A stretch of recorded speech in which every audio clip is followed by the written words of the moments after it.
হিস্সা হিস্সা হিস্সা চাই, তিস্তার পানির হিস্সা চাই।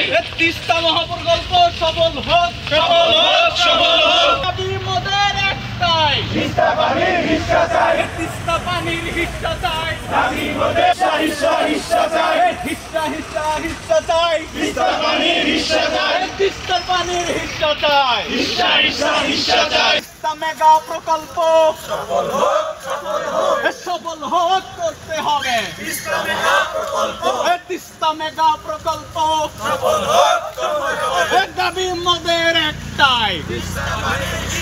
এই তিস্তা নদী দেখা যাচ্ছে 310 কিলোমিটার যে দৈর্ঘ্য, তার 160 কিলোমিটারই আমাদের বাংলাদেশে প্রবাহিত হয়।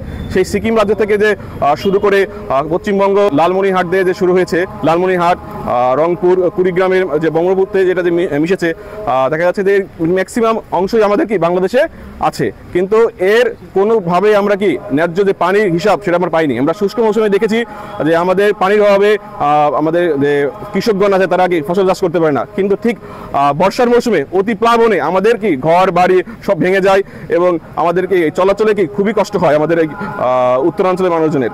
আমাদের উত্তরাঞ্চল প্রধানত কি কৃষি প্রধান একটা অঞ্চল। শুষ্ক মৌসুমে তারা পানির অভাবে কৃষিকাজ করতে পারে না এবং বর্ষা মৌসুমে তারা অতি প্লাবনে অতিবৃষ্টির কারণে, বন্যার কারণে কি নদী ভাঙ্গনের কারণে কি কৃষিকাজ করতে পারে না।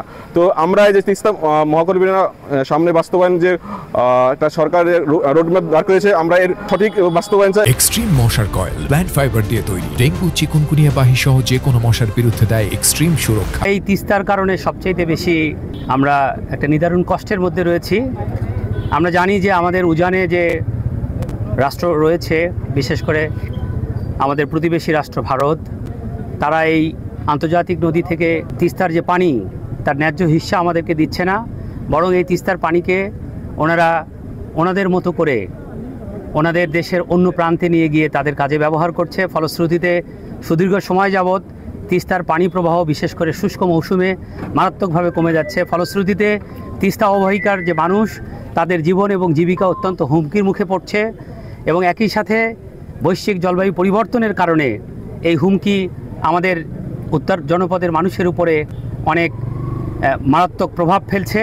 তাই আমরা উত্তর জনপদের মানুষ, বৃহত্তর রংপুরের যে সমস্ত শিক্ষক, শিক্ষার্থী, কর্মকর্তা, বাংলাদেশ কৃষি বিশ্ববিদ্যালয়ে কর্মরত আছি, আপনারাও অবগত আছেন যে এই তিস্তা নিয়ে একটি মহাপরিকল্পনা আমাদের সরকারের পক্ষ থেকে পেশ করা হয়েছে।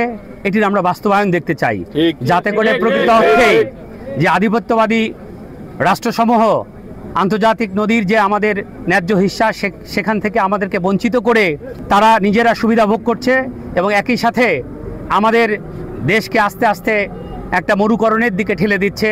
ইন্টারিম গভর্নমেন্ট আছেন, তারা বিষয়টিকে অত্যন্ত গুরুত্বের সহকারে দেখেন, সুষ্ঠু ন্যায্য হিস্সা আমাদের সেটি যেন আমরা সুনিশ্চিত করতে পারি।